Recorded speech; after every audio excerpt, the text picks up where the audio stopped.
चलिए English pedagogy के 30 plus ऐसे क्वेश्चंस करने वाले हैं जो चाहे आपके सीजीटेट का एग्जाम हो, चाहे आपके शिक्षक भर्ती के एग्जाम हो, सभी तरह के एग्जाम्स में पूछे जाते हैं। ये सारे क्वेश्चंस इतना ज्यादा इंपॉर्टेंट है कि आपको आपके आने वाले एग्जाम्स में ना हूबहू ऐसे क्वेश्चंस देखने को मिल सकते हैं। इन सारे टॉपिक्स से रिलेटेड कम से कम 4 से 5 मिनिमम क्वेश्चंस आपको डेफिनेटली आपके सीजीटेट हो या शिक्षक भर्ती एग्जाम हो देखने को मिलने वाले हैं। तो डेफिनेटली पूरा क्वेश्चन देखिए जरूर। बहुत सारी चीजें डेफिनेटली आपको इस पूरे क्लासेस में समझ में आने वाले हैं, बहुत सारी चीजें आप सीखने वाले हैं। तो पूरा क्वेश्चन एक बार जरूर देख लीजिए। चलिए स्टार्ट करते हैं। पहला क्वेश्चन जो कि आप देख पा रहे होंगे, फर्स्ट क्वेश्चन देखिए क्या बोल रहा है। Language acquisition differs from language learning because acquisition is. देखो कभी भी इंग्लिश पेडागोजी के क्वेश्चन को सॉल्व करना है सही से। देखो इंग्लिश के कोई भी क्वेश्चन हो, अगर आपको सही से सॉल्व करना है ना तो आपको क्वेश्चन को समझने की कोशिश करना पड़ेगा। अगर आप क्वेश्चन को समझते हैं तो आपको ऑप्शन समझ में आएगा कि एक्चुअल में पूछा क्या जा रहा है और उसके आंसर क्या होनी चाहिए। देखो प्रश्न क्या बोल रहा है, language acquisition differs from, differ मतलब डिफरेंट होना, अलग होना। अब ना हमको क्वेश्चन में देखने को मिलता है ऐसे क्वेश्चंस, डिफर वर्ड हमको देखने को मिल जाता है। तो डिफर का मीनिंग होता है, डिफर मीन्स होता है डिफरेंट। लैंग्वेज जो एक्विजिशन है, भाषा का जो अर्जन है ना, वो किस तरह से अलग है, किससे अलग है? लैंग्वेज लर्निंग से, लैंग्वेज लर्निंग से, है ना। कैसे अलग है भाई? पहला जो लैंग्वेज लर्निंग होता है ना, जो लैंग्वेज लर्निंग होता है, लर्निंग और एक्विजिशन डेफिनेटली आप जान रहे होंगे। लर्न करना किसी चीज को मतलब सिस्टमैटिकली फॉर्मली किसी चीज को सीखना, चाहे आप बात करिए भाषा का, whether we talk about language learning. Learning मतलब सीखना होता है और एक्वायर करना मतलब होता है अर्जन करना या जन्मजात कोई चीजें होना, या सिस्टमेटिकली नहीं, सबकॉन्शियसली, बिना समझे बिना जाने ऐसे ही हम किसी चीज को सीख लेते हैं। हमको पता नहीं होता कि हम इस चीज को सीख रहे हैं, लेकिन हम सीखते जाते हैं, है ना, नेचुरली। तो वो हो जाती है एक्वायर करना और उसी को एक्विजिशन, लैंग्वेज एक्विजिशन बोला जाता है। तो लैंग्वेज एक्विजिशन किस तरह से लैंग्वेज लर्निंग से अलग है, डिफर है, बोल रहा है। तो भाई कॉन्शियस तो नहीं होता, कॉन्शियस कौन होता है? लर्निंग होता है। फॉर्मल तो नहीं होता, फॉर्मल कौन होता है? लर्निंग होता है। सब कॉन्शियस होता है ना। सब कॉन्शियस मतलब हमको चीजें एकदम स्पष्ट नहीं रहता, हम सब कॉन्शियस वे में होते हैं, अचेतन जिसको बोलते हैं हिंदी में। कुछ हम सीख रहे हैं ऐसा हम फॉर्मली फील नहीं करते, है ना। तो सब कॉन्शियस जो वर्ड है वो किससे रिलेटेड है? एक्विजिशन से रिलेटेड है, ठीक है, एक्वायर करने से रिलेटेड है। तो इस तरह से हमको समझ में आता है, ग्रामर बेस्ड तो नहीं होगा। इस तरह से हमको इस क्वेश्चन का आंसर समझ में आता है कि जो एक्विजिशन है ना, जो अर्जन है, एक्विजिशन है, that is different from language learning. और उनका सोर्स क्या है, किस तरह से, किस बेस पर, बेस क्या है? सबकॉन्शियस जो वर्ड है वो अलग है। ये एक विशेष क्वालिटी है किसका? लैंग्वेज एक्विजिशन का। ये क्या है? अलग विशेष क्वालिटी है। और ये जो सारे क्वालिटीज है ना, ये क्वालिटीज है लैंग्वेज लर्निंग का। तो ऐसे क्वेश्चन डेफिनेटली आपको इस टॉपिक से देखने को मिल सकते हैं। आगे बढ़ते हैं, देखते हैं क्वेश्चन नंबर 2 को। क्वेश्चन नंबर 2 क्या बोल रहा है? हाँ, आजकल व्यापम का एक विशेष पैटर्न हमको देखने को मिल रहा है ना। पिछले कुछ समय से हम व्यापम में असर्शन रीजन बेस्ड क्वेश्चन और ऐसे मैच द कॉलम वाले क्वेश्चन डेफिनेटली देख रहे हैं। ऐसे क्वेश्चन बहुत सारे पूछे जा रहे हैं। तो ऐसे क्वेश्चंस के लिए आपको यूज्ड टू होना पड़ेगा। अगर आपने ऐसे क्वेश्चन समझे हैं, पढ़े हैं, प्रैक्टिस किए हैं, then only you will be able to solve this particular question, है ना। तभी आप ऐसे क्वेश्चन को सॉल्व कर पाएंगे। नहीं प्रैक्टिस करे रहते हैं ना तो हमको इसको एक बार समझने में और ऑप्शन को समझने में ही समस्या हो जाती है। भाई ऑप्शन को समझना जरूरी है। ऑप्शन हमको ना क्लियर होनी चाहिए कि किसके लिए क्या बोला जा रहा है। अगर आपने ऐसा क्वेश्चन प्रैक्टिस नहीं किया है या जो प्रैक्टिस नहीं करते वो यहाँ पर कंफ्यूज हो जाते हैं। तो प्रैक्टिस जरूरी है। एक्चुअली होता क्या है, ऐसे क्वेश्चन में हमको अलग अलग ऐसे दे दिए जाते हैं और पूछा जाता है कि कौन सा सीक्वेंस सही है ना। अब जैसे ए के साथ फर्स्ट दिया है, ए में क्या है? क्रशेन है ना, और वाइगोत्स्की स्किनर। तो यहाँ पर आप देखेंगे ना, जितने भी इधर दिख रहे हैं नेम, है ना, ये सारे नेम है किसके? साइकोलॉजिस्ट के, है ना। जो चाइल्ड साइकोलॉजिस्ट है उन सभी का नाम है, और इधर ना कहीं उनका जो थियरीज है उनको दे दिया गया। तो आपको मिलाना है। तो अगर आपने इनके थियरीज पढ़े हैं तो डेफिनेटली आपको ज्यादा दिक्कतें तो नहीं होगी इसको मैच करने में। बट अगर आपने इनके थियरीज नहीं पढ़े ना तो समस्या हो सकती है। होप कि सबने इनके थियरीज पढ़े हैं। तो देखो क्रशेन जो है वो लैंग्वेज एक्विजिशन से रिलेटेड एक साइकोलॉजिस्ट है, ठीक है, जिसने लैंग्वेज एक्वायर करने को, है ना, जो लैंग्वेज एक्विजिशन है उनसे रिलेटेड थियरी दिया है, ठीक है। वाइगोत्स्की का आप सभी जानते होंगे। एक एक करके अगर हम मिलाते चले तो क्रशेन क्या है? लैंग्वेज एक्विजिशन में ना क्रशेन ने मेनली 5 एक अपना थियरी बताया है। जो मॉनिटर मॉडल की जो बातें होती है, देखो इसने ना एक मॉडल प्रपोज किया है जिसको ना मॉनिटर मॉडल बोलते हैं। किसने? क्रशेन ने, ठीक है। स्टीफन क्रशेन ने मॉनिटर मॉडल की बात कही है, जिसके तहत ना उसने 5 डिफरेंट थियोरीज की बातें कही है। और उन पांचों डिफरेंट थियोरीज में ना जो इनपुट हिपोथेसिस है, ये वाला इनपुट हिपोथेसिस सबसे इंपॉर्टेंट थियोरी है, जिसके तहत ये बताया जाता है कि किसी भी भाषा को सीखने के लिए, ठीक है, किसी भी भाषा को सीखने के लिए, सीखने मतलब अर्जित करने के लिए, है ना, एक्वायर करने के लिए क्या होती है? कॉम्प्रिहेंसिबल इनपुट होती है। ये ना स्टीफन क्रशेन की अगर हम बात करें फर्स्ट, तो ये बातें करते हैं, ये विशेष बातें हैं ना, सभी याद रखिए। आजकल के क्वेश्चन में आपको क्रशेन से रिलेटेड क्वेश्चंस देखने को मिलते हैं व्यापम के थ्रू। ये बातें करती है कॉम्प्रिहेंसिबल इनपुट। अब कॉम्प्रिहेंसिबल इनपुट क्या है भाई? कॉम्प्रिहेंसिबल इनपुट समझने योग्य ऐसा कुछ बातें हैं जिनसे हम भाषा सीख सकते हैं, है ना। कॉम्प्रिहेंसिबल इनपुट्स कराती है। और जब भी देखिए हमको ना एकदम ज्यादा डीपली पढ़ने की आवश्यकता नहीं होती, हमको कुछ विशेष चीजों को याद रखने होते हैं, क्योंकि क्वेश्चन वह है वही सही बनते हैं। जहां भी आपको स्टीफन क्रशेन का नाम देखने को मिले, आप ना 2-3 चीजें याद रख लेना, है ना। एक तो ये लैंग्वेज एक्विजिशन से रिलेटेड है, ठीक है। मॉनिटर मॉडल का बात करते हैं ये, और कॉम्प्रिहेंसिबल इनपुट्स, जो इनपुट हिपोथेसिस है, ठीक है, वो कहीं ना कहीं रिलेटेड है किससे? कॉम्प्रिहेंसिबल इनपुट से, ठीक है। तो ये कुछ कुछ बातें हैं विशेष रूप से स्टीफन क्रशेन का, जो लैंग्वेज एक्विजिशन से रिलेटेड साइकोलॉजिस्ट है, जो ये बताते हैं कि जो बच्चा है वो भाषा को एक्वायर करता है ना, तो एक्विजिशन को वो क्या करते हैं? एक्विजिशन के बारे में बताते हैं। दूसरा जो वाइगोत्स्की आपको दिख रहा है, डेफिनेटली आप सभी यूज्ड टू हैं वाइगोत्स्की से, है ना, आप सीडीपी में भी पढ़ते ही हैं। वाइगोत्स्की मुख्य रूप से सोशियो कल्चर इंटरेक्शन की बात करती है ना, सॉरी, सोशियो कल्चर इंटरेक्शन के बारे में बातें करते हैं। और वो ये बताते हैं कि जो बच्चे हैं वो किसी भी भाषा को सोसाइटी से, समाज से इंटरेक्ट होकर सीखते हैं, है ना, अंतर क्रिया से सीखते हैं, ठीक। और उसने एक और विशेष थियरी के बारे में बात किया है, किसने? वाइगोत्स्की ने। तो ये तो इनका हो गया। वाइगोत्स्की ने बात किया है कि इनका जेडपीडी का।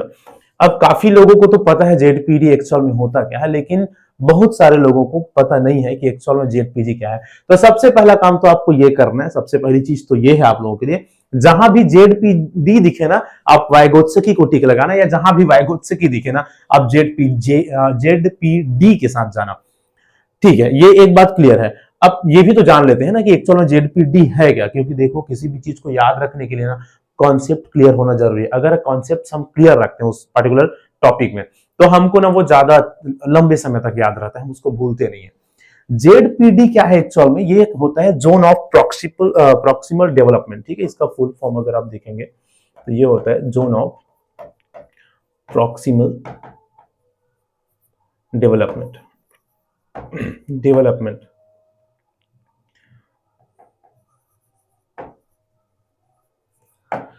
ठीक है। जोन ऑफ प्रॉक्सिमल डेवलपमेंट, जिसको हम निकट विकास, है ना, क्या बोलते हैं हिंदी में? निकट विकास क्षेत्र बोलते हैं। एक्चुअली ये इस चीज को बताता है। देखो किसी भी बच्चे में ना भाषा सीखने की एक विशेष क्वालिटी होती है, बिना किसी एक्स्ट्रा प्रयास के बच्चा भाषा सीख लेता है, ये उनके बच्चा का क्षमता है, मान के चलो। लेकिन प्रयास के साथ बच्चा उस पर्टिकुलर चीज में, उस लैंग्वेज को कितना हद तक सीखने का क्षमता रखता है, या कितना हद तक सीख सकता है, ये तो उनका क्षमता है, ठीक है, जो उनमें है। और हेल्प के साथ, ठीक है, विथ हेल्प और कितना सीख सकता है, कितना उनमें क्षमता है, ये वाला जो एरिया है ना, ये वाला जो जोन है, इसी जोन को जोन ऑफ प्रॉक्सिमल डेवलपमेंट कहा जाता है। जोन ऑफ प्रॉक्सिमल डेवलपमेंट कहा जाता है, ठीक है। तो ये जो यही है, बच्चे में जितना क्षमता है भाषा सीखने का, और एक्स्ट्रा एफर्ट के साथ बच्चा कितना ज्यादा सीख सकता है, वो जो क्षेत्र है, उस क्षेत्र को जोन ऑफ, ये पूरे जोन ऑफ प्रॉक्सिमल डेवलपमेंट कहलाते हैं। और इनके बाहर वाला जो है वो उनके हेल्प के साथ भी वो नहीं सीख पाएगा, वो क्षेत्र है, ठीक है। तो जेडपीडी याद रखिएगा, ये रिलेटेड है किनसे? वाइगोत्स्की से, ठीक है। चलो आगे बढ़ेंगे। स्किनर तो आपने डेफिनेटली पढ़ा ही होगा। स्किनर के बारे में वो रीइंफोर्समेंट के बारे में बात करते हैं, ठीक है। स्किनर की इसके बारे में बात करते हैं, रीइंफोर्समेंट के बारे में बात करते हैं, उद्दीपन और प्रतिक्रिया से रिलेटेड हमने थियरीज पढ़ा है डेफिनेटली। और अगर हम चले लास्ट पियाजे का, तो पियाजे एक कॉग्निटिविस्ट साइकोलॉजिस्ट है, ठीक है, जो कहीं ना कहीं संज्ञानात्मक की ओर चलते हैं, और जो है ना, कॉग्निटिविटी जो है उनको उन पर बल देता है कि संज्ञान से, है ना, कॉग्निशन से कोई भी बच्चा भाषा को सीखता है। कॉग्निटिविस्ट जो जितने भी थ्योरीज वाले हैं ना, तो अगर हम बात करें तो लैंग्वेज लर्निंग के अलग अलग डिफरेंट थ्योरीज है, जिसमें डिफरेंट साइकोलॉजिस्ट ने अपने अपने थ्योरी दिए हैं ना। कॉग्निटिविस्ट जो थ्योरिस्ट है, थ्योरी वाले हैं, है ना, कॉग्निटिविस्ट वाले या कॉग्निशन के बेस पर भाषा सीखने पर जो बल देने वाले साइकोलॉजिस्ट है, उनमें एक तो नाम है मुख्य रूप से पियाजे का, जो ये बोलते हैं कि जो बच्चे हैं या कोई भी पर्सन है, उसमें कहीं ना कहीं भाषा सीखने का या भाषा संज्ञान से, अपने किसी से इंटरेक्शन से, है ना, अपने पुराने जो बिहेवियर है उस पर चेंज करके असिमिलेशन अडॉप्टेशन के माध्यम से बच्चा लैंग्वेज को सीखता है।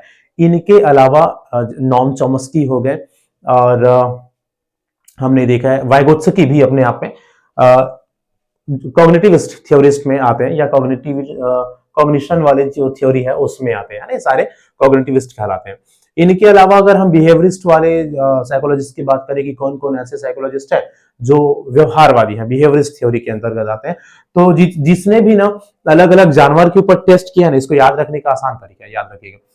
व्यवहारवादी जो मनोवैज्ञानिक कौन कौन है ना, बिहेवियरिस्ट जो साइकोलॉजिस्ट कौन कौन है, जितने भी किसी जानवर किसी के ऊपर टेस्ट किया है वो सभी बिहेवियरिस्ट हैं। उन लोग व्यवहार को नियंत्रण करके सिखाने के ऊपर जोर देते हैं। जैसे कौन कौन हो गए, अपना ये स्किनर हो गए, है ना, और कौन हो गए, पावलॉव हो गए, ठीक है, और एक किसी ने और टेस्ट किया था, याद नहीं आ रहा है, तो वो सभी कौन हो जाते हैं, बिहेवियरिस्ट हो जाते हैं। इसको आप इस तरह से याद रख सकते हैं। चलो, तो हमारा आंसर कैसे कैसे गया है, क्रशेन हो गया फर्स्ट। अब इसको ना जब भी सॉल्व करते हो आप ऐसे किया करो, ए का 4 हो गया, है ना, और बी का थर्ड। ए का 4 कहाँ है भाई, ए का 4 यहां भी है और यहां भी है, तो अपने हम ना ये दोनों ऑलरेडी अब यहां से कट गया, इसके बारे में सोचना भी नहीं है। दूसरा और तीसरा ऑप्शन के बारे में अब सोचना भी नहीं है, हमारे पास सिर्फ 2 ऑप्शन बचते हैं, ये और ये, ठीक है। वाइगोत्स्की का जेड पीडी मतलब बी हो गया थर्ड, बी हो गया थर्ड, तो बी में थर्ड कहाँ है भाई, इसमें है बी में थर्ड, ये पहला यहां हो गया बी। अब ऑलरेडी ये वाला कट गया, ज्यादा सोचने विचारने की जरूरत नहीं, चुपचाप इसको टिक लगा के निकलो, क्योंकि टाइम बहुत कम रहता है भाई, टाइम बहुत ज्यादा मैटर करता है। एकदम सबको देखते रहेंगे दिक्कत हो सकता है। एकदम कंफर्म हो गए हम, तो अब आगे निकल सकते हो। फिर भी थोड़ा सा और हम अपने मन में डाउट है उसको क्लियर करने के लिए आप देखेंगे, तो स्किनर सी है, और स्किनर का हमने देखा सेकंड को, तो सी का सेकंड ये हो गया और डी का फर्स्ट ये हो गया। तो इस तरह से हमारा सही आंसर क्या हो जाता है, ऑप्शन नंबर डी। तो इस वाले ऐसे क्वेश्चंस को ना आप इस मेथड से सॉल्व करेंगे, तभी आपका सही सही होगा, ज्यादा चांसेस होगा आंसर सही होने का, ठीक है। चलो बढ़ेंगे आगे, नेक्स्ट क्वेश्चन में देखते हैं, क्वेश्चन नंबर 3 को देखिए। हालांकि हमारे पास सिर्फ 3 क्वेश्चंस है, but definitely we are going to discuss many questions, है ना, बहुत सारे टॉपिक्स डिस्कस करने वाले हैं, तो बहुत सारी नई चीजें आपको डेफिनेटली सीखने को मिलेगा, इस कारण से लास्ट तक आप जरूर देखिए। इसके अलावा नेक्स्ट क्वेश्चन जैसे आप देख रहे हैं, क्वेश्चन नंबर 3 देखिए। A teacher emphasizing real life communication follows। कोई भी टीचर जो एम्फेसाइज कर रहा है, एम्फेसाइज करना मतलब जोर देना, किसके ऊपर जोर दे रहा है भाई, रियल लाइफ कम्युनिकेशन के ऊपर, रियल लाइफ में बातचीत, मतलब बच्चे को डायरेक्ट किसी चीज के ऊपर बात कर रहा है, बच्चे से कुछ बात कर रहे हैं तो उसको टारगेट लैंग्वेज में बात कर रहा है। टारगेट लैंग्वेज मतलब जैसे इंग्लिश बच्चे को सिखाना है तो इंग्लिश में बात कर रहा है, ठीक है। तो ये किस चीज को फॉलो करता है, वो क्या कर रहे हैं, है ना, ग्रामर ट्रांसलेशन मेथड यूज कर रहे हैं, नहीं कर रहे हैं भाई।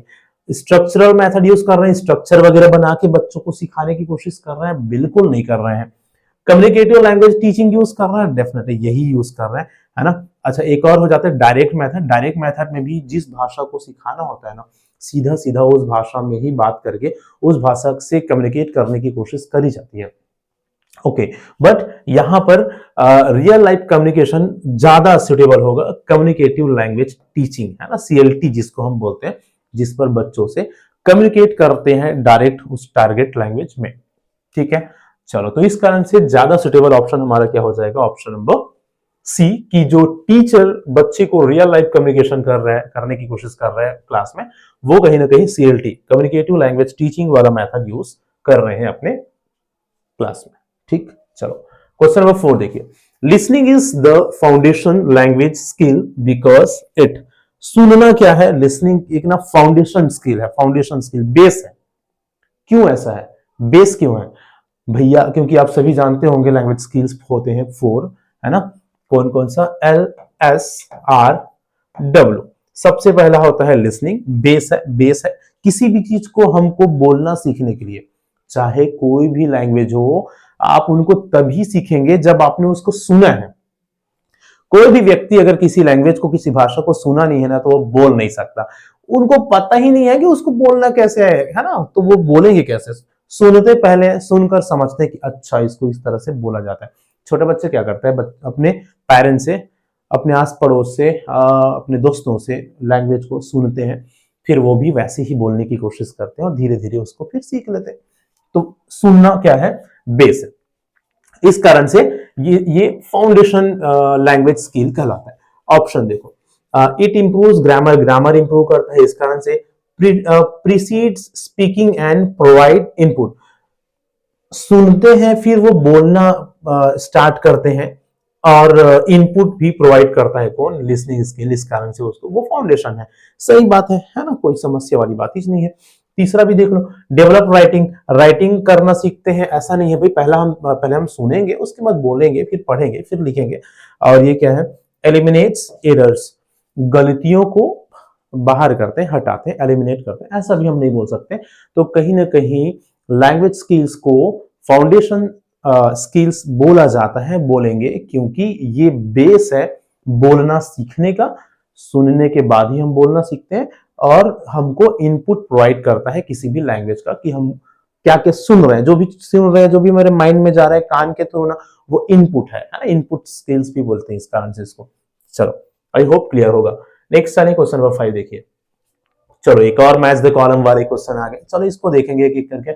ये सारे ना आपको जो दिख रहा है वो जैसे हो गया पहला डायग्नोस्टिक, फॉर्मेटिव, समेटिव, दोनों टेस्ट हो गए, तीनों टेस्ट हो गए, और कंटिन्यूअस, ये भी कहीं ना कहीं CC से रिलेटेड है, कंटिन्यूअस एंड कॉम्प्रिहेंसिव इवैल्यूएशन, है ना, इवैल्यूएशन। ठीक है, चलो तो देखते हैं कौन किस में मिलते हैं। डायग्नोस्टिक क्या होता है? It's a kind of test. Diagnose करना मतलब होता है समस्या की पहचान करना, समस्या को पहचानना। जब भी हमको कोई नया क्लास या कोई नया चीजें स्टार्ट करना होता है ना, ठीक है, या सत्र की शुरुआत हो रही है, तो हमारा ना एक हमको क्या करना चाहिए? डायग्नोस्टिक टेस्ट लेना चाहिए बच्चों की पहचान करने के लिए कि कौन कौन से क्षेत्र में बच्चे पीछे हैं, फिर उसके अकॉर्डिंग फिर आगे की प्लानिंग करी जाती है। डायग्नोस्टिक टेस्ट एक्चुअल में क्या होता है, जो बच्चे कहां तक सीखे हैं और कहां नहीं सीखे हैं, कहां समस्या है, ठीक है, उसको पता लगाने का एक माध्यम होता है। तो diagnostic test is related to identify gaps, है ना। गैप मतलब क्या? लर्निंग गैप्स, सीखने में कहां पर कमी रह गई है, गैप्स रह गई है, उसको पहचानने की कोशिश करना। डायग्नोस्टिक टेस्ट की जब भी बात आती है, उसके बाद क्या किया जाता है? अब हमने समस्या को पहचान लिया, ओके, अब क्या करेंगे भी समस्या पहचान करके? आगे की प्लानिंग करेंगे। तो प्लानिंग से पहले हमको क्या करना पड़ेगा? रेमेडियल टीचिंग लेना पड़ेगा। तो जब भी डायग्नोस्टिक टेस्ट आती है, उसके बाद एक विशेष चीज आप याद रखेंगे, रेमेडियल टीचिंग की बात होती है ना। रेमेडियल टीचिंग, उपचारात्मक शिक्षण की बात होती है। इसके बाद डायग्नोस्टिक टेस्ट के बाद जो कमी है उसको दूर करेंगे ना भाई। जो कमी हमको पता चल गया, तो बस पता चल गया, उस कमी को आचार थोड़ी डालेंगे, उसका कुछ समस्या करना पड़ेगा, सॉरी, उसका कुछ सॉल्यूशन करना पड़ेगा, समस्या समाधान करना जरूरी है। तो इस कारण से हमको रेमेडी उपचार करना जरूरी है ना। Okay, formative assessment is related to, formative assessment से क्या मतलब है? देखो, असेसमेंट मुख्य रूप से हम देखते हैं फॉर्मेटिव समेटिव दो। असेसमेंट फॉर्मेटिव असेसमेंट कब होता है? सत्र के बीच में, सेशन के बीच में। किस चीज के लिए? इस बात को पता करने के लिए कि बच्चों में कौन कौन सी कमी है ना, और जो कमी है फिर उसको बीच में फिर उसको पढ़ा के दूर किया जाएगा उस कमी को। रेमेडियल टीचिंग वगैरह जो भी करना है हम करेंगे, लेकिन उस कमी को दूर करेंगे। तो फॉर्मेटिव असेसमेंट किस चीज के होता है? समस्या को पता करने के लिए किस जगह में बच्चे अच्छे से सीख पा रहे हैं कि नहीं सीख पा रहे हैं।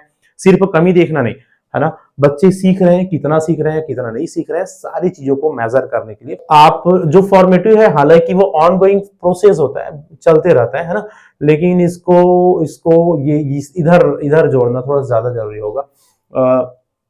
ऐसी गलती हमको पेपर बनाने के दौरान हो जाता है ना। फिर घर में आके देखते हैं, ऐसे पेज पलटते हैं, अरे यार इसमें तो ये ज्यादा आना सही होता या ज्यादा सुटेबल होता।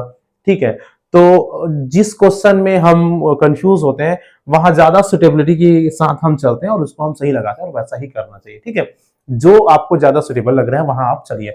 तो यहाँ पर ना ये फॉर्मेटिव इंप्रूव लर्निंग हमने हालांकि चर्चा भी किया, है ना, सीखने को सुधारने के लिए ही फॉर्मेटिव असेसमेंट है। तो ये दोनों ऐसे हो जाएगा। और क्या होगा, कंटिन्यूअस एंड कॉम्प्रिहेंसिव जो इवैल्यूएशन है ना, वो ऑन गोइंग फीडबैक है, वो चलते रहता है लगातार लगातार कंटिन्यूअस। ठीक है, और ये जो समेटिव है ये तो यहाँ आ ही जाएगा। तो ये हो गया ए का दूसरा, बी का पहला, ए का दूसरा और बी का पहला, ए का सेकंड, ए का सेकंड या यहाँ है और बाकी किसी में तो है ही नहीं, है कि नहीं। तो हमको तो यहीं पर भी समझ में आया। डेफिनेटली ऐसे भी क्वेश्चंस होते हैं, मैंने बड़े बड़े एग्जाम्स में देखे हैं ना, यहाँ तक कि सीजी सेट जैसे एग्जाम्स में ऐसे क्वेश्चन काफी पूछे जाते हैं। अभी पिछला जो सीजी सेट हुआ था ना, उसमें काफी ज्यादा ऐसे क्वेश्चन पूछे गए थे। और आप सोचेंगे कि नहीं भाई इतना सरल ऑप्शन थोड़ी नहीं कि एक ही हमने पहचाना और हमको आंसर मिल गया।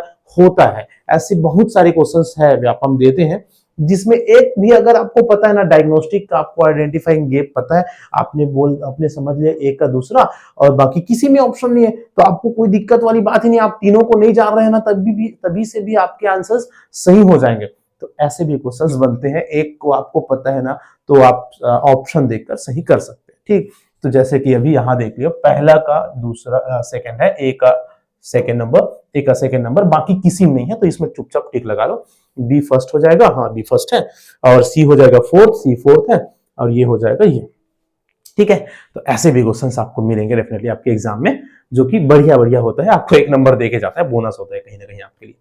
ठीक, चलो हाँ, लेकिन आपको चारों में से एटलीस्ट एक दो एटलीस्ट पता होनी चाहिए। एक दो पता होगा तो आप इसको सॉल्व कर सकते हैं सही से। चलो आगे बढ़ेंगे, नेक्स्ट देखिए क्वेश्चन नंबर 6 देखिए, असर्शन रीजन बेस्ड क्वेश्चन हम देखने वाले हैं। कथन और कारण वाला, है ना, कथन और कारण वाला क्वेश्चन। ऐसे क्वेश्चंस काफी देखने को मिले ना पिछले कुछ समय से व्यापम के द्वारा, और काफी लोग ऐसे क्वेश्चन को समझ भी नहीं पाते कि कथन क्या बोल रहा है, कारण क्या बोल रहा है, फिर इधर ऑप्शन में हमको क्या लगाना है, कैसे लगाना है। ठीक है, तो समझना जरूरी है। एक्चुअली होता यह है ऐसे क्वेश्चन में, सबसे पहले असर्शन, असर्शन मतलब होता है कथन, है ना, एक कोई बात दिया जाता है, ठीक है, कोई भी बातें बोली जाती है, ठीक है, वो बात एक तो या तो सही भी हो सकता है या तो गलत भी हो सकता है, कोई भी फालतू बातें भी दे दिया गया रहेगा, है ना, या दे दिया जाता है, या एकदम बढ़िया सेंसफुल बातें दिया जाता है। तो अगर बात सेंसफुल है तो सही होगा, और सेंसलेस है तो गलत होगा। ठीक है, ओके। दूसरा, रीजन दिया जाता है, रीजन में यहां जो बातें बोली गई है ना, उसको एक्सप्लेन करने के लिए उसका कारण बताया जाता है, ऐसा ऐसा होता है क्योंकि ऐसे है, इस तरह से। तो अगर यहां जो बातें लिखी गई है उसको, ये वाला जो बात है यहां पर जो बातें कही गई है वो एक्सप्लेन करता है, उससे रिलेटेड है, उसको एक्सप्लेन करता है, उसका कारण बताता है, ठीक है, तो वो उसके हिसाब से आंसर बनेगा। ऑप्शन में क्या रहता है, पहला सही है दूसरा गलत है ना, दोनों गलत है, दूसरा सही पहला गलत हो गया, पहला सही है लेकिन दूसरा को एक्सप्लेन नहीं कर रहा है, पहला सही है दूसरा भी सही है और दोनों ये सेकंड इसको एक्सप्लेन कर रहा है, ऐसे कुछ कुछ ऑप्शन में आपको दिखेगा। ठीक, तो यहां आप जैसे देखोगे, errors are essential in language learning, भाषा सीखने में ना गलतियां क्या है, महत्वपूर्ण है, एसेंशियल। सही बात है, सेंसफुल बात है, भाषा सीखना है, गलतियां तो होगा ही होगा, गलतियां नहीं होगा तो सीखेंगे कैसे, है ना। तो सेंसफुल बात है, एरर्स क्या है, जरूरी है, एसेंशियल है। ओके, ठीक है। अगला देखो, क्या दूसरा वाला पॉइंट इसको एक्सप्लेन कर रहा है, इससे रिलेटेड है। एरर शो हिपोथेसिस टेस्टिंग, है ना, हिपोथेसिस टेस्टिंग का मतलब होता है काल्पनिक, ठीक है, कल्पना से रिलेटेड होता है हिपोथेसिस, है ना, काल्पनिक जो टेस्ट, मतलब जो गलतियां होती है ना, हमको कल्पना, हमारी जो काल्पनिक जो सोच है, जो अलग अलग चीजें और सोचने की जो क्षमता है उसको बढ़ाती है, ऐसा अपन इसका मीनिंग निकाल सकते हैं, है ना। हिपोथेसिस टेस्टिंग होती है, जो एरर्स होते हैं वो तो कहीं ना कहीं ये हमारी जो सेकेंड बात है वो पहले बात से रिलेटेड है। पहले वाली जो बात है उसका कारण बता रहा है, क्योंकि गलतियां जरूरी क्यों है, क्योंकि गलतियों के माध्यम से हम कल्पना करते हैं या सीखते हैं। आप कल्पना करे जाएंगे, सोचेंगे कि क्या गलती किया, क्यों गलती किया, ऐसा क्यों हुआ, तो क्या होगा, सीखेंगे भाई हम, है ना, कि हमको इन फ्यूचर ऐसे ऐसे ऐसे ऐसे नहीं करना। ठीक, तो यहां हम क्या देख रहे हैं, पहला भी सही है, दूसरा भी सही है, और दूसरा वाला जो लाइन है, जो रीजन है, that is correct reason of that particular assertion, है ना, इस असर्शन का करेक्ट कारण है। तो हमारा ऑप्शन खोजो, बोथ ट्रू, है ना, दोनों सही है, और are explain A, R A को भली भांति एक्सप्लेन करता है। अब दोनों सही है, ये एक्सप्लेन नहीं करता बोल रहा है, एक पहला सही दूसरा गलत, पहला गलत दूसरा सही। इसी तरह से ऑप्शन रहता है, आपको इस तरह से समझना है बढ़िया से। तो हमारा सही आंसर क्या होगा भाई, हमारा सही आंसर होगा ये। अच्छा, एक विशेष बात और बता देता हूं इसमें, ऐसे जो क्वेश्चंस होते हैं मैंने अभी तक एक्सपीरियंस किए हैं, ये वाला सही रहता है ज्यादातर जगहों में। ए सही है वाला ऑप्शन सही होने की संभावना ज्यादा रहता है, और बी गलत है या बी उसका करेक्ट एक्सप्लेनेशन है। ये दो जो ऑप्शन है उनके सही होने के चांसेस ज्यादातर क्वेश्चंस में होते हैं। हालांकि आपको पढ़ के ही लगाने हैं अपने क्वेश्चन में, अगर आप पेपर में आ जाते हैं तो। लेकिन लेकिन संभावना को अगर हम देखें ना, ए सही है और बी उनका बढ़िया ठीक ठाक एक्सप्लेन करता है, ऐसा वाला ये वाला ऑप्शन आने का ना 50% संभावना हो जाता है। ए सही है किंतु बी एक्सप्लेन नहीं करता, ये भी कहीं ना कहीं पूछ देते हैं, या कहीं ना कहीं वो सही होने के चांसेस है। तो एक दो ऑप्शन ना ज्यादा सही होने के चांसेस है, दोनों गलत है वाला लगभग लगभग कम ही चांसेस बनता है, ऐसा ज्यादातर जगहों में हुआ है। बाकी आपके आने वाले क्वेश्चन में आपको पढ़ना पड़ेगा, समझना पड़ेगा। कुछ नहीं समझ में आएगा तब की बात है, कुछ नहीं समझ में आएगा तो आप क्या कर दीजिए, ए सही है और दो उसका पूरा पूरा व्याख्या करता है, उसको लगा के आ जाना, संभावना ज्यादा रहेगा सही होने का। क्या करेंगे भाई, कुछ समझ में ही नहीं आ रहा है, कुछ तो एक आपको तो लगाना है, कोई ना कोई ऑप्शन तो डालना है, तो वही वाला ऑप्शन डालना ज्यादा सेफ माना जाएगा। हालांकि तुक्का मारना को हम एकदम सेफ तो नहीं बोलते, लेकिन कुछ ना कुछ तो हमको ऑप्शन लगाना पड़ेगा, है ना। सीजी टेट है तो नंबर नहीं करते। अच्छा, और भर्ती परीक्षा है तो भी मेरे ख्याल से इतना रिस्क लिया जा सकता है ना। भर्ती परीक्षा में भी एकदम ज्यादा छोड़ने की आवश्यकता नहीं होती है, ज्यादा माइनस मार्किंग नहीं होते हैं। खैर उसकी बात हम बाद में करेंगे। और एक विशेष बात और, अभी जैसे आप लोगों को सीजी टेट एग्जाम है या शिक्षक भर्ती एग्जाम होने वाले आप लोगों के इन फ्यूचर, हालांकि भी टाइम है, तो सीजी टेट एग्जाम्स के लिए लास्ट समय के लिए आपको क्विक रिवीजन के लिए एक बहुत बढ़िया एक कॉम्प्रिहेंसिव नोट्स अवेलेबल आपको मिल जाएगा। में जो ये गिवन नंबर है वहां पर व्हाट्सएप करके नोट्स एकदम मिनिमम, है ना, बहुत कम प्राइस में, तो ये नोट्स गेट कर सकते हैं। लास्ट टाइम में जितने भी इंग्लिश पेडागोजी के इंपॉर्टेंट टॉपिक्स है ना, उसको समझने के लिए बहुत बढ़िया है। आपको पूरे नोट से लगभग जितने भी एग्जाम्स में क्वेश्चन पूछे जाते हैं उसके 80% क्वेश्चन जरूर देखने को मिलेगा, या टॉपिक 80% जरूर देखने को मिलेगा। तो लास्ट टाइम रिवीजन के लिए ना आप इस नंबर पे कांटेक्ट करके नोट्स परचेस कर सकते हैं, उनके साथ ईवीएस या सीडीबी के नोट्स भी आपको अवेलेबल हो जाएंगे। चलो आगे बढ़ते हैं, नेक्स्ट क्वेश्चन देखते हैं। क्वेश्चन नंबर 7 को देखिए, errors made by learners indicate. अब क्या बोल रहा है देखो, एरर्स गलतियां, कौन सी गलतियां, मेड बाय लर्नर्स सीखने वालों के द्वारा किया जाने वाली गलतियां, इंडिकेट करता है, किसको इंडिकेट करता है, टीचिंग फेलियर की, वो जो सिखाना है ना, टीचर ने वो फेल हो गया, बच्चे गलती कर दिए मतलब टीचर्स नहीं सिखा पाया भैया बढ़िया से, ऐसा है क्या, नहीं भाई। केयरलेसनेस, केयरलेस है बच्चा, इसको गलती कर रहा है मतलब केयरलेस है, या लैक ऑफ इंटेलिजेंस, इंटेलिजेंसी की कमी है। नेचुरल लैंग्वेज डेवलपमेंट, गलती को ना, गलतियों को ना नेचुरल माना गया है, वो स्वाभाविक मानी गई है। सीखने की प्रक्रिया में गलती को स्वाभाविक, नेचुरल माना जाता है, इस बात को याद रखिएगा, ठीक है।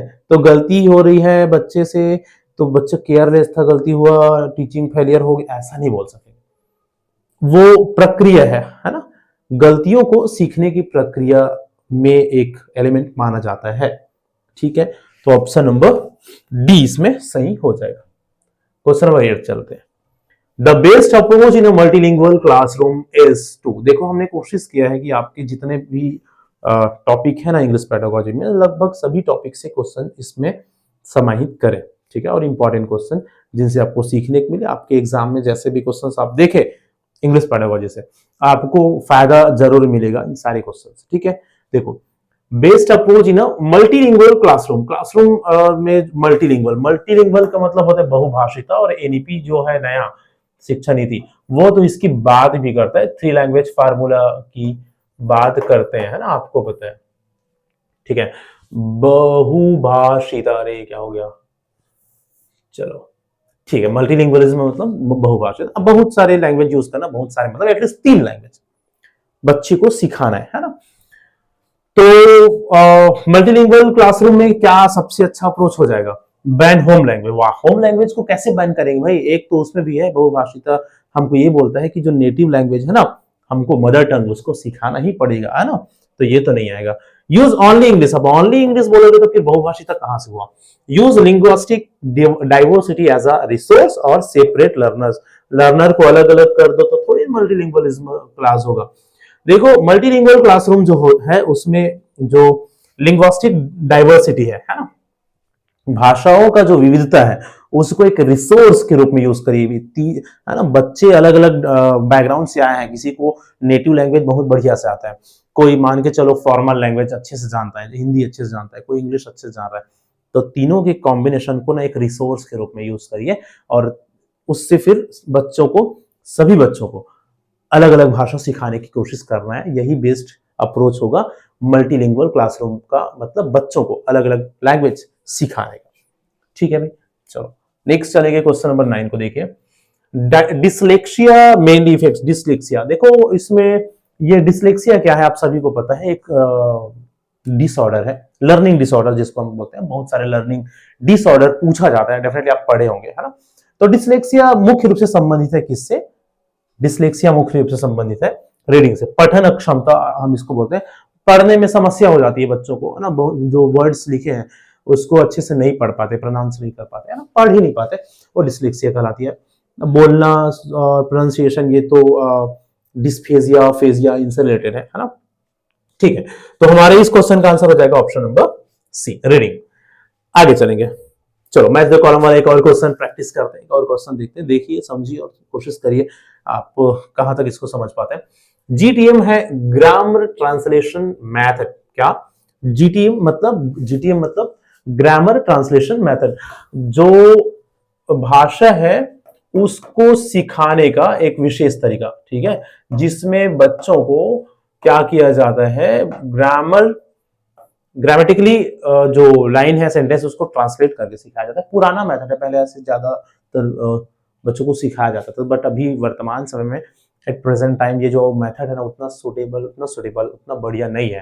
ट्रांसलेशन मेथड कहीं ना कहीं सुटेबल नहीं है भाई, अभी सीधा सीधा बच्चों को कम्युनिकेट करने के ऊपर जोर दिया जाता है, direct communication, direct method, CLT ज्यादा अभी चलेगा, है ना।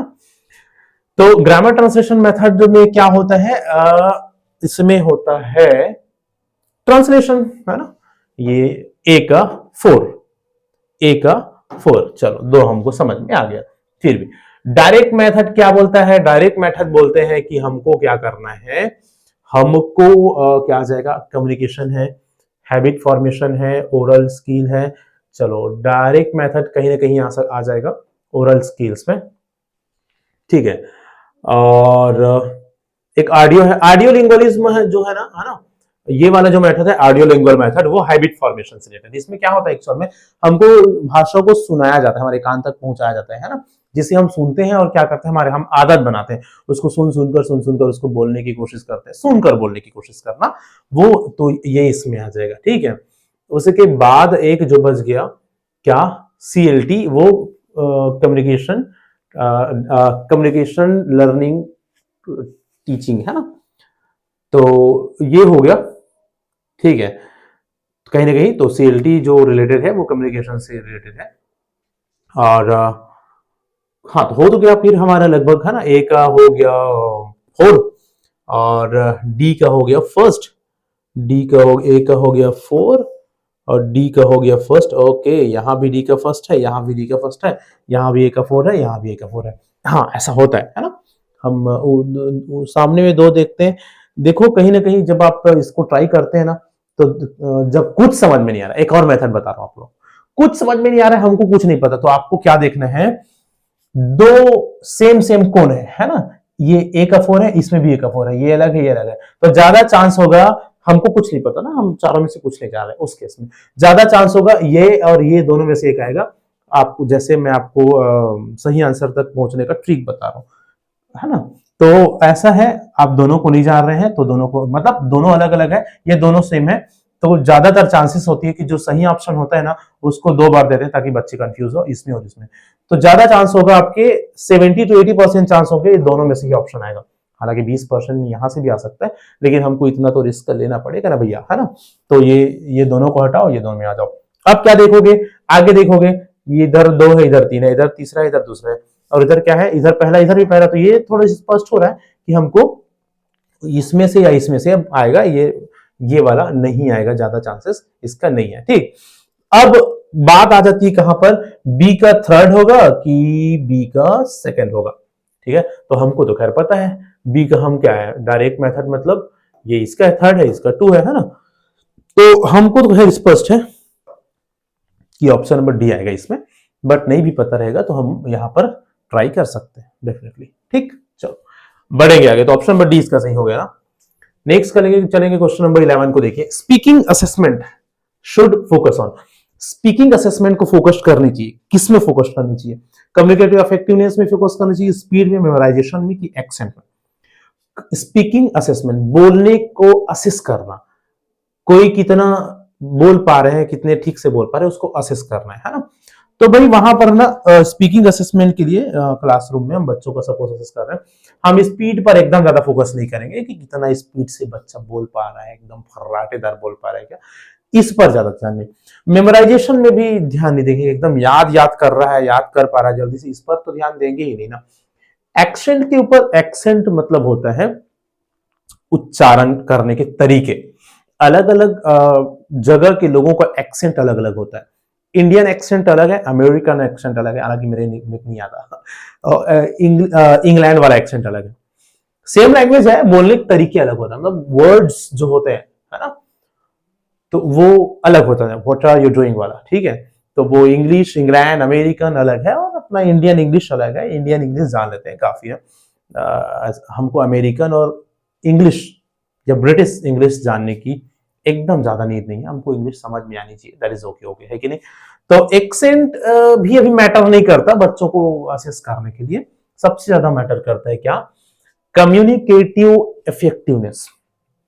ठीक है, प्रभावशील होनी चाहिए, जो बोल रहा है वो क्या है, इफेक्टिव है, बढ़िया तरीके से बोल रहा है, काफी है, उसी के बेस पर हम क्या करेंगे, असेस करेंगे। ठीक, ऑप्शन नंबर ए। 12 को देखिए, formative assessment aims to, assessment से रिलेटेड क्वेश्चन है ना। फॉर्मेटिव असेसमेंट हमने चर्चा किया था, फॉर्मेटिव असेसमेंट मुख्य रूप से सेशन के बीच में होती है, और इसकी किस चीज के लिए होती है, सीखने को इंप्रूव करने के लिए, सीखना है, नहीं सीख पा रहे हैं, कितना सीख पा रहे हैं, कितना नहीं सीख पा रहे हैं, कहां पर सीखना नहीं हो रहा है, क्या करने की नीड है, तो इंप्रूवमेंट के लिए होता है ना। फेल स्टूडेंट को बताने के लिए, रैंक डिसाइड करने के लिए या सर्टिफाई देने के लिए नहीं होता, बल्कि इंप्रूव लर्निंग, सीखना, ये अच्छा, assessment as learning, assessment for learning, assessment of learning, definitely आप पढ़े होंगे, है ना।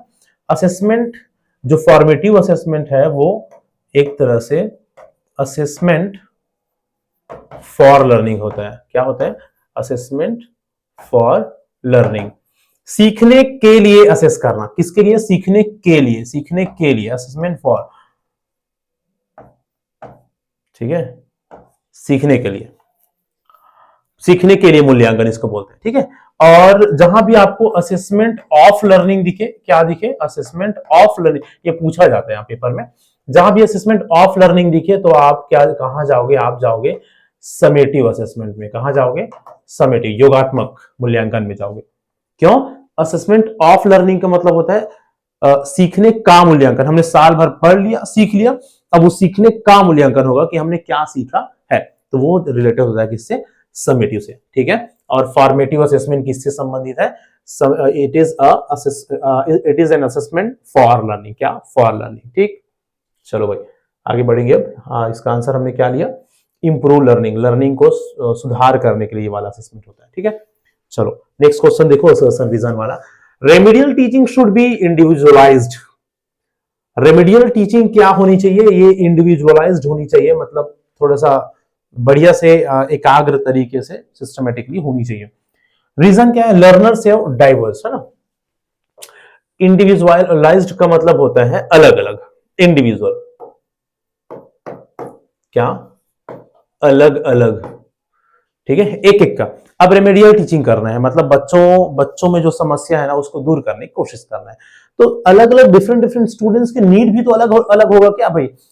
चार बच्चे हैं, चारों का नहीं सीख पाने का कारण सेम नहीं होगा, चारों का नहीं सीख पाने का कारण अलग अलग हो सकता है। हो सकता है किसी का फैमिली इशू हो सकता है किसी का स्वास्थ्य समस्या बहुत ज्यादा इस कारण से नहीं सीख पा रहे हैं, है ना। हो सकता है कि वो किसी को कुछ डिसऑर्डर हो, ठीक है, ADHD, हाइपर डेफिशिएंसी डिसऑर्डर, है ना, है कि नहीं, एक लर्निंग डिसऑर्डर है, मुझे अच्छे से मेरे याद नहीं आ रहा है, हाइपर एक्टिव डेफिशिएंसी, है ना, जिसमें बच्चा एकदम ज्यादा अपने ध्यान केंद्रित कर पाने में सक्षम नहीं हो पाता, इधर उधर उनका ध्यान भंग होते जाता है, तो उसके कारण नहीं सीख पा रहे, तो उसको समझ कर उसको दूर करना पड़ेगा भाई आपको, है कि नहीं।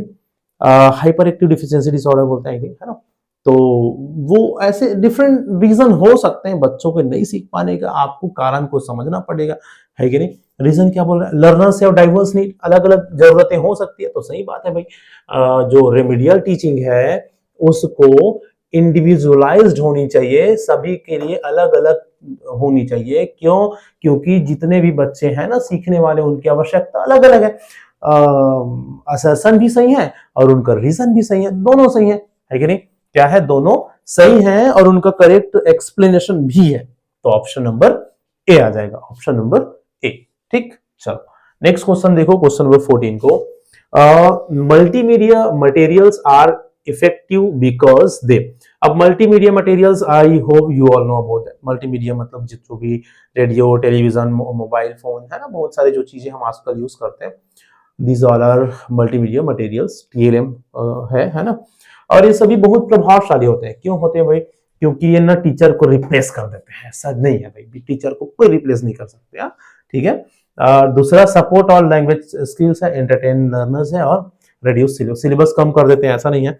और इंटरटेन बच्चों को इंटरटेन करते हैं, ऐसा भी नहीं, एंटरटेनमेंट के लिए और भी बहुत सारी चीजें, हालांकि एंटरटेन करते हैं लेकिन उस प्रभावी थोड़ी नहीं है वैसा।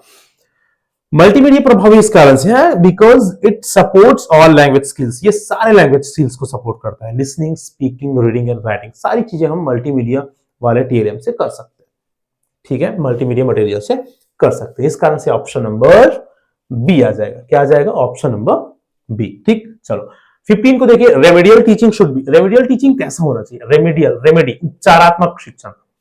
क्या, उपचारात्मक शिक्षण। हमने डायग्नोस्टिक टेस्ट किया, बच्चे की गलती को पहचान, समस्या को जाना और उसको दूर करने की कोशिश कर रहे हैं, और इसी टीचिंग को रेमेडियल टीचिंग कहा जाता है। तो यूनिफॉर्म बेस्ड होना चाहिए। प्यूनिटिव, प्यूनिटी का मतलब होता है दंडात्मक। क्या, दंडात्मक होना चाहिए। नहीं सीख पा रहा है फिर लगाओ और ऐसा तो नहीं है भाई, ऐसे में तो और नहीं सीख पाएगा, है कि नहीं। तो diagnostic and need based and occasionally, occasionally मतलब कभी कभी है। तो ना ये जो रेमेडियल टीचिंग है ना, वो डायग्नोस्टिक और नीड बेस्ड, जितना जरूरत है ना, जहां जरूरत है वही बस। देखो एक विशेष बात, रेमेडियल टीचिंग में ना पूरा सिलेबस कवर कराने नहीं बैठ जाते टीचर्स। रेमेडियल टीचिंग ना एकदम सेलेक्टिव चीज है, जिस जगह पर समस्या है, जहां पर गैप है, उसी को भरना ही रेमेडियल टीचिंग कराती है। जहां समस्या है उसी बस को बताने पे वो समस्या दूर करो, फिर सामान्य बच्चों के साथ लाकर उसको बिठाओ और सामान्य पाठ पढ़ाओ। रेमेडियल टीचिंग में हम सिलेबस कवर कराने पूरा उनको एकदम सब चीज शुरू से आखिरी चीज को सिखाने नहीं बैठते। जहां समस्या है उसी को दूर करने की कोशिश की जाती है, बस। नीड बेस्ड होता है, नीड बेस्ड होता है। क्या होता है, नीड बेस्ड, जो जरूरत है, जो जरूरी है उसी चीज को बस बताना है ना, या उसको दूर करने की कोशिश करना है।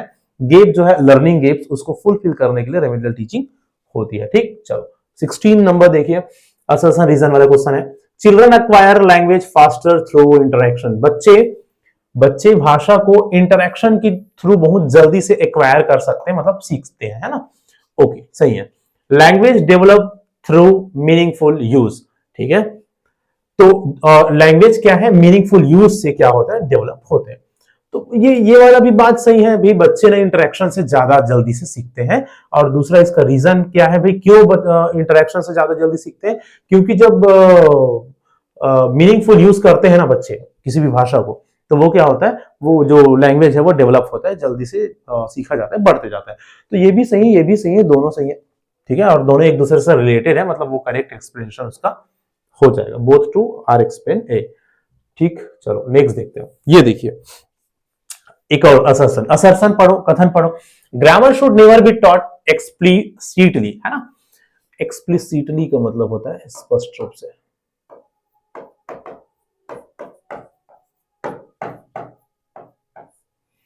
Grammar should never, okay, grammar should never be taught, सुस्पष्ट तरीके से ग्रामर को नहीं पढ़ाना चाहिए बोल रहा है। क्यों नहीं पढ़ाना चाहिए भाई, क्यों नहीं पढ़ाएंगे? स्पष्ट तरीके से ग्रामर को पढ़ाना पड़ेगा, पढ़ाएंगे, है ना। और दूसरा क्या है, ग्रामर इमर्ज नेचुरली। ग्रामर क्या होता है, नेचुरली हम सीख सकते हैं, है ना, नेचुरली सीखा जाता है। ओके, तो दूसरा बात तो ठीक है, ग्रामर नेचुरली हम सीख सकते हैं, दैट इज ओके, बट पहला जो है ये नहीं पढ़ाया जाना चाहिए, वो गलत है ना। तो हमारा ऑप्शन क्या आ जाएगा, ये तो नहीं आएगा। और A and R is true, नहीं, गलत बात है। तो पहला तो सही है नहीं, क्यों सही नहीं है? ग्रामर स्पष्ट रूप से नहीं, नेवर बी टॉट बोल रहे हैं, है ना, तो ऐसा नहीं भाई। एक्सप्लिसिट जो वर्ड है ये इंपॉर्टेंट वर्ड है ना, हमको वोकेबलरी वाले सेक्शन में देखने को मिल जाता है। एक्सप्लिसिट का उल्टा होता है इम्प्लिसिट, है ना। इम्प्लिसिट मतलब अंतर्निहित वे में, थोड़ा सा अंदरूनी तरीके से इम्प्लिसिट, और एक्सप्लिसिट मतलब एकदम खुले रूप से, स्पष्ट रूप से, है ना, एक्सप्लिसिट। तो पढ़ाना चाहिए भाई, इसको नेवर बोले, गलत है। फर्स्ट ये भी गलत हो गया क्योंकि इसको सही बोल रहा है, तो ये सही होगा भाई, ए गलत है, बी सही है, मतलब ए और मतलब असर्शन गलत है, रीजन सही है, ठीक है। तो ये हो गया ऑप्शन नंबर डी। क्या हो जाएगा? Option number D. अगला है question number 18, over emphasis on grammar में रिजल्ट। ग्रामर के ऊपर एकदम ज्यादा ही जोर देना, एम्फेसिस मतलब जोर देना, क्या हो सकता है? अब एकदम ज्यादा ग्रामर में जोर देंगे ना, बच्चों को सीखो सीखो सीखो, नियम सीखो, ये सीखो, स्ट्रक्चर सीखो, तो उसका रिजल्ट फ्लुएंसी होगा बच्चे? नहीं। कॉन्फिडेंट आएगा बच्चों में? नहीं। इनहैबिशन इन कम्युनिकेशन और क्रिएटिविटी तो आएगा ही नहीं। कम्युनिकेशन में इनहैबिशन आ जाएगा, मतलब वो ना ग्रामर के ऊपर एकदम सोचो, जब भी बच्चा बोलेगा ना तो ग्रामर के बारे में सोचना चालू कर देगा, हाँ मैं सही बोल रहा हूँ कि नहीं बोल रहा हूँ, ये इज आएगा, एम आएगा, आर आएगा, क्या आएगा, क्या आएगा, क्या आएगा, तो फिर वहां पर कॉन्फिडेंस लूज होगा, बच्चों के सीखने में वो बाधक है। तो ज्यादा एकदम ग्रामर के ऊपर एम्फेसाइज नहीं करना चाहिए, है ना। कम्युनिकेशन ज्यादा जरूरी है, बच्चे बोल पाए, है ना, फ्लुएंसी आ जाए, उसके बाद ग्रामेटिकल जो एक्यूरेसी है वो बाद में आते रहेगा, पहले फ्लुएंसी जरूरी है, ठीक है। एक्यूरेसी धीरे धीरे बोलते बोलते आ जाता है, ठीक। तो इस कारण से इनहिबिशन इन कम्युनिकेशन हो सकता है अगर ग्रामर में ज्यादा जोर दिया जाए तो, ठीक है। 19 देखिए, assertion, listening must be assessed. सुनना को निश्चित रूप से, आवश्यक रूप से क्या करना चाहिए? असेस किया जाना चाहिए, ठीक है।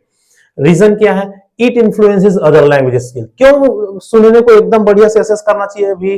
क्योंकि जो सुनना है वो दूसरे लैंग्वेज स्किल को प्रभावित करता है। सही बात है, गलत बात है, बताओ।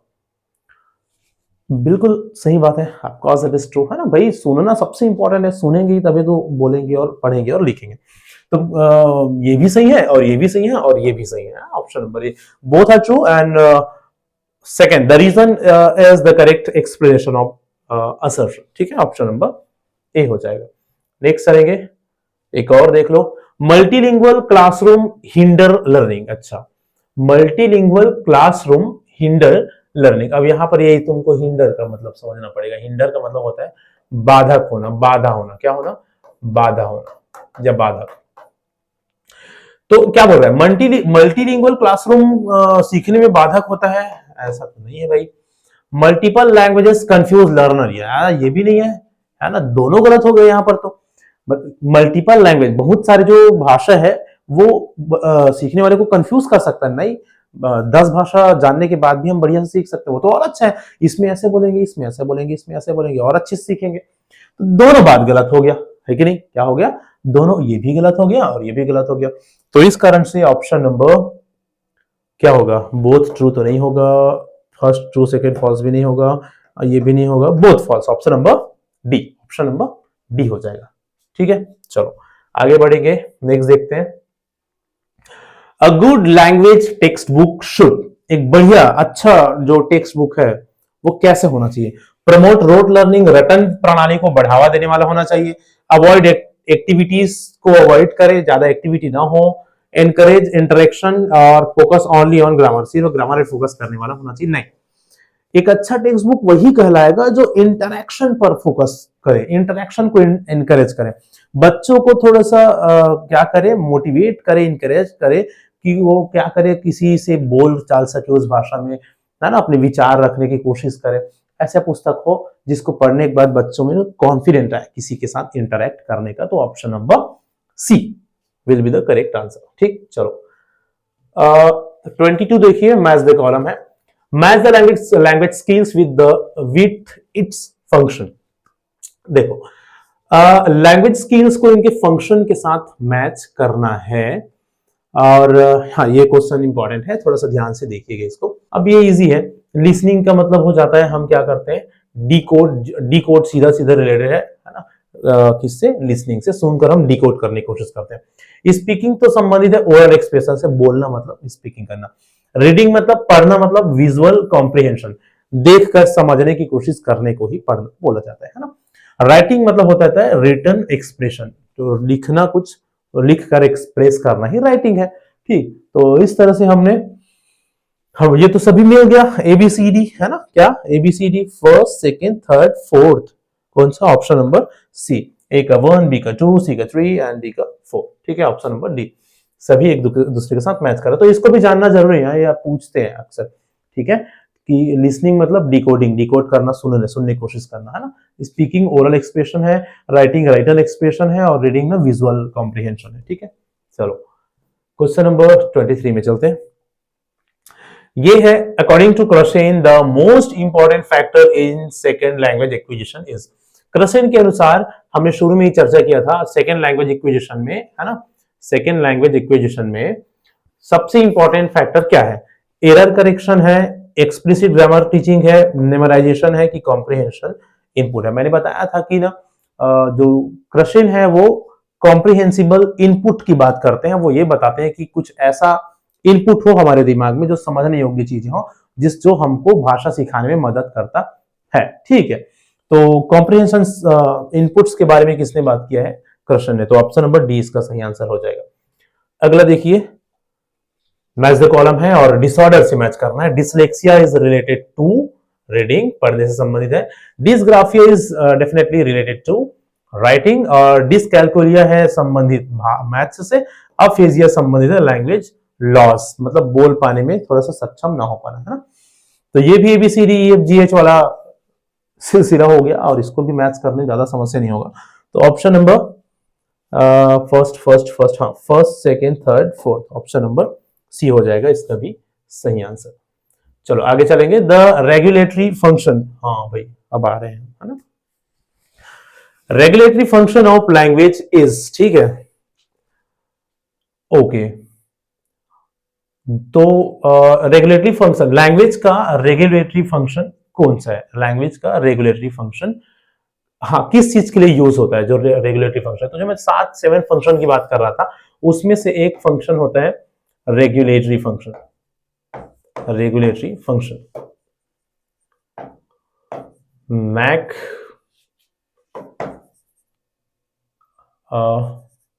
हैलिडे ने 7 फंक्शंस की बात करी है,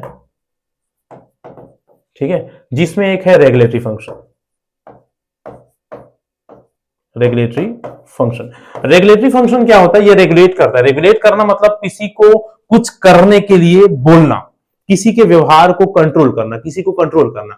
जैसे हम अक्सर क्लासरूम में देखते हैं, बच्चों को बहुत सारी हम बातें बोलते हैं, कुछ कुछ काम करने के लिए बोलते हैं, रेगुलेट करते हैं बच्चों को। Stand up, sit down, open the door, close the window, open your books, है ना। These all are regulatory function. ये सब क्या है? रेगुलेटरी फंक्शन है लैंग्वेज का, ठीक है। कमांड करना, एक अपन सीधा सीधा उसमें देखें तो कमांड देना, है ना, कुछ ऑर्डर देना, कमांड देना, रेगुलेटरी फंक्शन कहलाता है भाषा का। क्या कहलाता है? रेगुलेटरी फंक्शन कराता है। एक विषय सबसे इंपॉर्टेंट है, याद रखिएगा हमारे पेडागोजिकल वे में, रेगुलेटरी फंक्शन जो हम क्लासेस में बच्चों के लिए यूज करते हैं, है ना। क्लासरूम में बच्चों को रेगुलर कमांड देने, एडवाइस देने कौन सा फंक्शन है पूछे तो रेगुलेटरी फंक्शन है लैंग्वेज का, ठीक। तो एक्सप्रेस फीलिंग और control behaviour of others, ask questions, create stories, ठीक है। तो ये तीनों नहीं होगा, ऑप्शन नंबर बी होगा, क्या होगा, कंट्रोल बिहेवियर। किसी के बिहेवियर को कंट्रोल करना है ना, व्यवहार को कंट्रोल करना कि क्या करना है क्या नहीं करना है, बच्चों को हम करते हैं ऐसा क्लास में, है ना। तो वही हो जाएगा, रेगुलेट करना मतलब बिहेवियर को कंट्रोल करना, ठीक। अगला देखो, के ऊपर एक और क्वेश्चन है, match the functions of language, है ना। ये लैंग्वेज फंक्शंस को अब यहां पर मैच करना है। तो रेगुलेटरी फंक्शन को तो मैंने अभी बताया क्या हो जाता है, रेगुलेटरी फंक्शन मतलब होता है कमांड करना। एक अच्छा ये ह्यूरिस्टिक फंक्शन हो जाता है प्रश्न पूछने से संबंधित, मतलब क्वेश्चन इंट्रोगेटिव, इंट्रोगेट करना। इमेजिनेटिव होता है स्टोरी, इमेजिनेटिव फंक्शन ये होता है कहीं ना कहीं कहानी बताने से, स्टोरी वगैरह सुनाने से। इंफॉर्मेटिव फंक्शन होता है इंफॉर्मेशन देने से। इंफॉर्मेटिव फंक्शन क्या होता है, इंफॉर्मेशन देने से। तो ये भी ABCDEFGH वाला बात हो गया।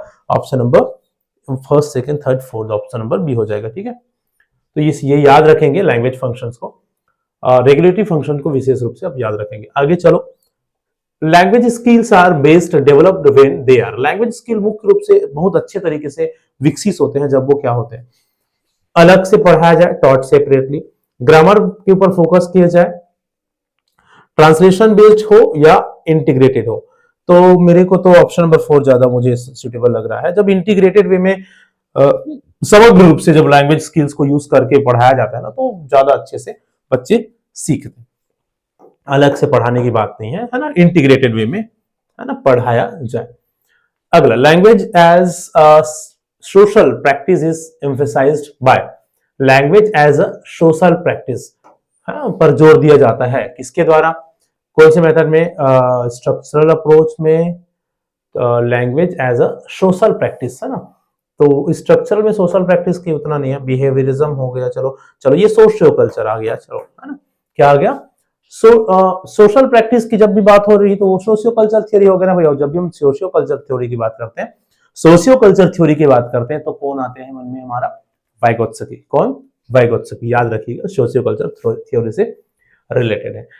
29 देखिए, the main goal of language pedagogy is, language pedagogy सीखने का, सिखाने का, पढ़ाने का सबसे मुख्य गोल क्या है, बच्चों में एक्यूरेसी लाना, नहीं, नेटिव प्रोनाउंसिएशन सिखाना, नहीं, कम्युनिकेटिव कॉम्पिटेंस सिखाना, यस, एग्जाम सक्सेस कराना, नहीं, बच्चों में बोलने का, कम्युनिकेट करने का दक्षता स्थापित करना is the main M, main goal of language pedagogy, है ना। लैंग्वेज पेडागोजी का सबसे मुख्य गोल है बोलने सिखाना, बच्चों को भाषा सिखाना इज द मेन गोल, है ना। ठीक है, चलो आगे बढ़ते हैं। लास्ट क्वेश्चन है अपना, the teacher's role in modern classroom is, पूछा गया क्वेश्चन है, वर्तमान मॉडर्न क्लासरूम में ना टीचर का रोल कैसा होता है, अथॉरिटी का, एकदम पूरा अथॉरिटी टीचर का हो, मैं जो कहूंगा वही होगा, चुपचाप बैठने बोलो चुपचाप बैठो, ऐसा नहीं है। आजकल की क्लासरूम ऐसा नहीं होता, है ना, मॉडर्न क्लासरूम ऐसा नहीं होता। नॉलेज गिवर, चुपचाप सुनो, मैं बता रहा हूं, नॉलेज भरा पड़ा है मेरे में, मैं नॉलेज बांटने के लिए खड़ा हूं यहां पर, मैं नॉलेज तुम लोगों को दूंगा, चुपचाप सुन, नहीं नहीं नहीं, ऐसा भी नहीं होता आजकल। नॉलेज देने वाले के रूप में टीचर का रोल नहीं रह गया है। बच्चे ऑलरेडी बहुत सारे नॉलेज लेकर बैठे हुए हैं, इवन हम टीचर से भी ज्यादा नॉलेज हो जाता है कई बार बच्चों के पास कुछ विशेष टॉपिक्स में, डेफिनेटली, है ना। तो एकदम से नॉलेज देने वाले के रूप में टीचर का छवि, टीचर का रोल आजकल नहीं है।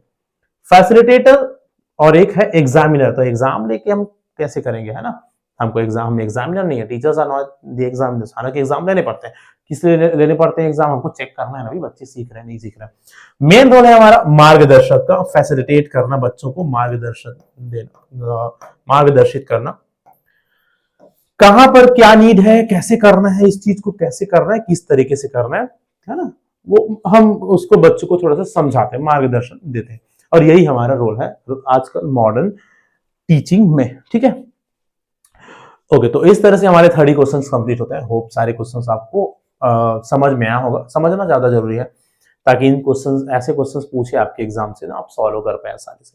ठीक है, चलो, आपके कुछ दिन बाद टेट का एग्जाम है और आपके आने वाले दिनों में शिक्षक भर्ती पेपर है। सभी एग्जाम्स के लिए बहुत इंपॉर्टेंट ये क्वेश्चंस है, सारे क्वेश्चंस को अच्छे से समझे होंगे आई होप। मिलते हैं इस ऐसी और इंपॉर्टेंट क्वेश्चन सीरीज के साथ। तब तक के लिए फिलहाल इस क्लास में इतना ही। Thank you so much.